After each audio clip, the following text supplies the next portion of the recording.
কাল বাংলাদেশ থেকে যে খবর এসছে তা কিন্তু ভারতের সুরক্ষার জন্য অত্যন্ত উদ্বেগজনক। কিছুদিন আগে পাকিস্তানের পক্ষ থেকে ঘোষণা করা হয়েছিল যে তারা ভারতের পূর্ব দিক থেকে ভারতকে আক্রমণ করতে পারে যদি ভারত পাকিস্তানের বিপক্ষে কোনো পদক্ষেপ নেয়। অর্থাৎ একটা জিনিস স্পষ্ট হয়ে যায় যে পাকিস্তান এবং বাংলাদেশ ক্রমাগত ভারত বিরোধী চক্রান্তে যে আবদ্ধ ছিল সেটিকে এখন বাস্তবে রূপ দেওয়ার চেষ্টা করেছে। এবং সাম্প্রতিক সময়ে বাংলাদেশে যদি একাধিক ঘটনা দেখেন তাহলে আপনারা নিজেরাও বুঝবেন যে তারা ক্রমাগত ভারতের সেভেন সিস্টার্সকে আক্রমণের কেন্দ্রবিন্দুতে নিয়ে আসার মারাত্মক পরিকল্পনা করছে। কিছুদিন আগে লালমনিরহাট এয়ারবেসে গেছিলেন বাংলাদেশের সেনাপ্রধান এবং সেখানে তারা তাদের দেশের লার্জার ফাইটার জেট হ্যাঙ্গার তৈরি করছেন। অর্থাৎ উত্তর পূর্ব ভারতকে সরাসরি আক্রমণের আওতায় নিয়ে আসার পরিকল্পনা বাংলাদেশকে কাজে লাগিয়ে পাকিস্তান কিন্তু ক্রমাগত করছে। আজকে সকালে আনন্দবাজারে একটি অত্যন্ত ভয়াবহ খবর প্রকাশিত হয়েছে একদম প্রথম পাতায়, এবং এই খবরটির গুরুত্ব কিন্তু মারাত্মক। সেখানে বলা হচ্ছে বাংলাদেশের সরকার এখন গোপনে একটি মিলিশিয়া বাহিনী তৈরি করার চেষ্টা করছেন। মিলিশিয়া বাহিনী কি? মিলিশিয়া বাহিনী ইসলাম প্রধান বিভিন্ন রাষ্ট্রে কিন্তু দেখা যায়, ইরানে দেখা যায়, ইরাকে দেখা গেছিল, পাকিস্তানে কিছুটা আছে। পাকিস্তান সেনাবাহিনী এই সকল মিলিশিয়া বাহিনী তৈরি করেছে বালুচিস্তান লিবারেশন আর্মি যারা বিভিন্ন ক্ষেত্রে আক্রমণ করে তাদেরকে হত্যা করার জন্য। তাদের ভাষায় এটাকে ডেথ স্কোয়াড বলা হয়। এই মিলিশিয়া বাহিনী হলো সেনাবাহিনীর বাইরের একটি বাহিনী যাদের মানসিকতা এক, ইসলামে বিশ্বাস করে, জেহাদিপনায় বিশ্বাস করে, আক্রমণে বিশ্বাস করে, উগ্রপন্থায় বিশ্বাস করে। সেই রকম কিছু তরুণদের তারা স্কাউট করে আর্মি ট্রেনিং দেওয়া শুরু করেছে। এবং আজকে বাংলাদেশের একটি ইন্টেল রিপোর্ট ভারতের হাতে এসছে যেখানে বলা হচ্ছে তারা প্রাথমিকভাবে 8,850 জন এই ধরনের তরুণ যুবককে স্কাউট করেছে এবং সরকারের মাধ্যমে পুরো বিষয়টিকে করা হচ্ছে অত্যন্ত গোপনীয়তার সঙ্গে, যাদেরকে আর্মি ট্রেনিং দেওয়ার পদ্ধতি শুরু হবে। এই মুহূর্তে বাংলাদেশ সেনাবাহিনীতে একটি ভ্যাকিউম দেখা গেছে। কিসের ভ্যাকিউম? আপনারা জানেন 15 জন সেনাকর্তাকে বাংলাদেশ সরকার অ্যারেস্ট করেছে, কারণ তাদের বিপক্ষে শেখ হাসিনার সময় দুর্নীতির অভিযোগ ছিল। একাধিক মিথ্যে অভিযোগে তাদেরকে আপাতত কারাগারে বন্দী করে রেখেছে।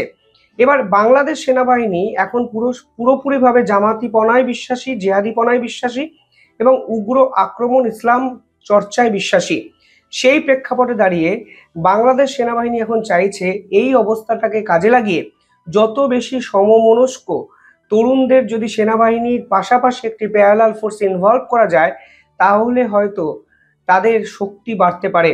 এবং এক্ষেত্রে দেখা যাচ্ছে তারা পাকিস্তানপন্থী তরুণ তরুণীদের প্রশিক্ষণ দেওয়ার কাজ শুরু করেছে এবং দেশের বিভিন্ন জায়গা থেকে প্রাথমিক ধাপে 8,850 জনকে তারা বেছে নিয়েছে, যদিও তারা এই সংখ্যাটা 40,000-এ নিয়ে যেতে চায়।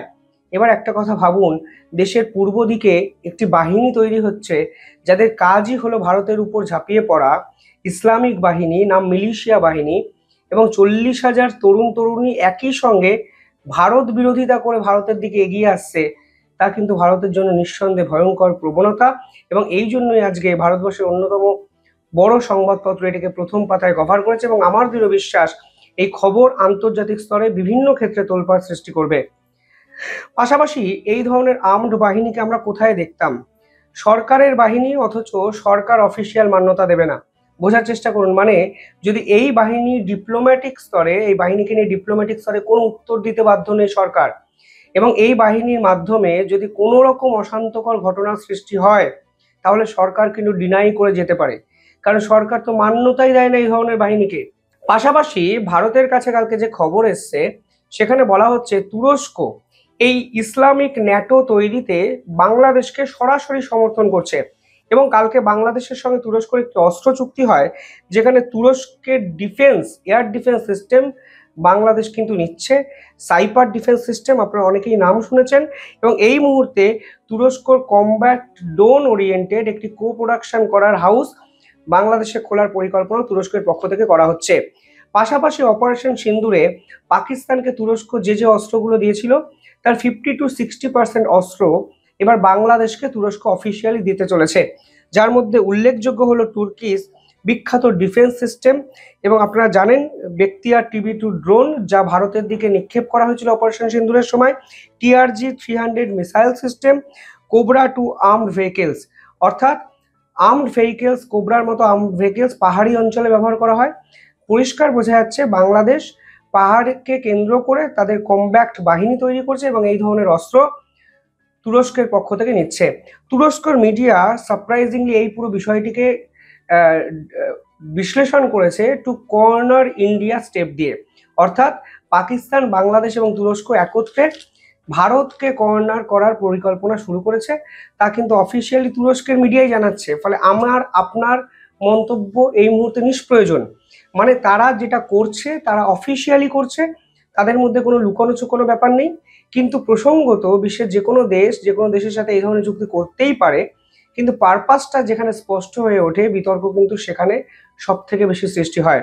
বাংলাদেশের মতো বর্তমান ইসলাম প্রধান একটি রাষ্ট্রে যদি এই ধরনের কর্মকাণ্ড শুরু হয়, তাহলে একটা জিনিস স্পষ্ট হয়ে যায় যে তারা ভারত ছাড়া আর কিছু ভাবছে না। ভারতের বিপক্ষে আক্রমণের যাবতীয় ষড়যন্ত্র এবং পরিকল্পনা শেষ 1 বছর ধরে করছে এবং সেটা কিন্তু এখন বাস্তবের মাটিতে পা রাখলো। কারণ এই ধরনের মিলিশিয়া বাহিনী যদি তৈরি হয় তাহলে কিন্তু অনেক কিছু হতে পারে। মানে এটা শুধুমাত্র তারা যে 80,000 বা 40,000 লোক নিয়ে ভারতের উপর ঝাঁপিয়ে পড়বে সেটা নয়, তারা কিন্তু বিক্ষিপ্ত অনেক ধরনের কর্মকাণ্ড করতে পারে যা ভারতের ইন্টারনাল পলিটিক্সকেও নাড়িয়ে দিতে পারে। এবার বাংলাদেশের প্রবণতাটা বোঝার চেষ্টা করুন। কালকে সীমান্তে আরও একটি ইম্পর্টেন্ট ঘটনা ঘটে।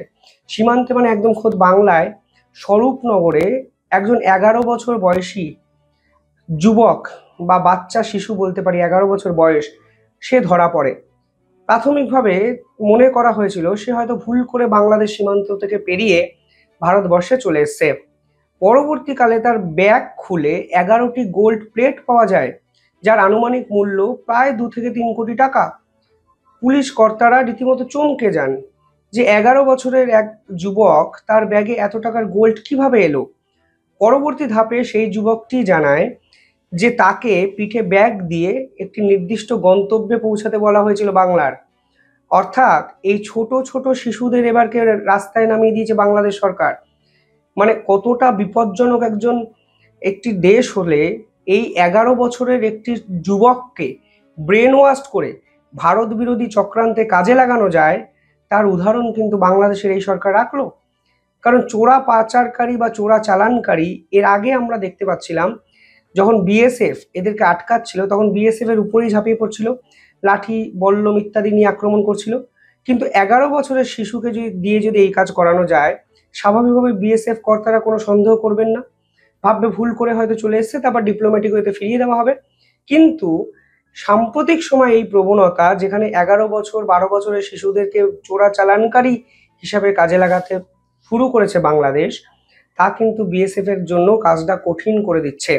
এবং তারপরে কালকে এই 40,000 মিলিশিয়া বাহিনী তৈরির প্রক্রিয়া, পাকিস্তানের সেই হুমকি যে পূর্ব দিক থেকে বাংলাদেশ থেকে ভারতকে আক্রমণ করবে পাকিস্তান, সব দুয়ে দুয়ে চার আর করার কোনো প্রয়োজন নেই। সরল সাধারণভাবে আমরা বুঝতে পারছি পাকিস্তান বাংলাদেশের মাটিকে ব্যবহার করে ভারতের বিপক্ষে অত্যন্ত বড় সড়ো কোনো ষড়যন্ত্র করতে শুরু করে দিল এবং শুধুমাত্র ধর্মীয় ভাবাবেগকে কাজে লাগিয়ে তারা জিহাদিপনা এবং সন্ত্রাসের মঞ্চ তৈরি করতে শুরু করে দিল। কাল ভারতের জন্য কিন্তু চাপ বাড়ছে, কথা বলার আর অপেক্ষা রাখে না। যাই হোক, আপনারা কিভাবে দেখছেন পুরো বিষয়টি কমেন্টে জানাবেন। দেখতে থাকুন দ্য ইন্ডিপেন্ডেন্ট বেঙ্গল।